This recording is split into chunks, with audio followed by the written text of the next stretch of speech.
what advice would you give to women who are juggling work, family, and often fail to find time to pursue these personal interests, especially something like writing, which requires a lot of dedication and time? This might be unpopular opinion because everyone keeps telling everyone, take out an hour a day. It's just an hour a day. I know that that hour a day is so difficult. Yeah. So my advice is that when you really do want to do something, and also again unpopular opinion, there are people who say ki when you really want to do something that when you have that passion, it comes. Oh no, it doesn't come. It comes and goes away. Not when you try. When you're so caught up with. So if you've decided that, and this is for anything creative, or for it's even for a hobby, if you found something that is nurturing you, that is giving you the joy that a creative process brings you, Yeah. and you want to pursue it, the first thing that you have to remember is that you are a human being and there are only 24 hours in a day. So if you're going to find that 1 hour from somewhere, Yeah. something's got to go.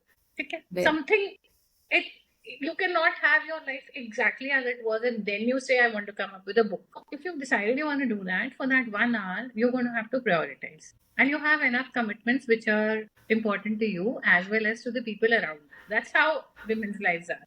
Yeah. So there's something that you'll have to cut back on. It could be trying to take some time off from work. For me, I don't remember the last time I watched TV.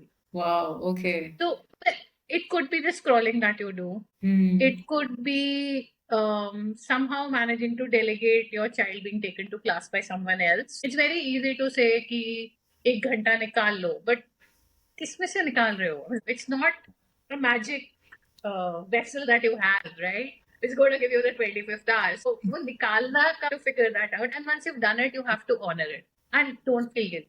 If your kid is going for a class with someone else, if once a week, if that means giving Maggie, I'm okay with Maggie. Let's all eat Maggie once a week. If we get a book at the end of it, I'm fine. Wow. So and don't feel guilty about it. We're not Superwoman. She does not exist. You can't forever give up on your sleep and all that, right? So if you're going to do consistently, then this is the way.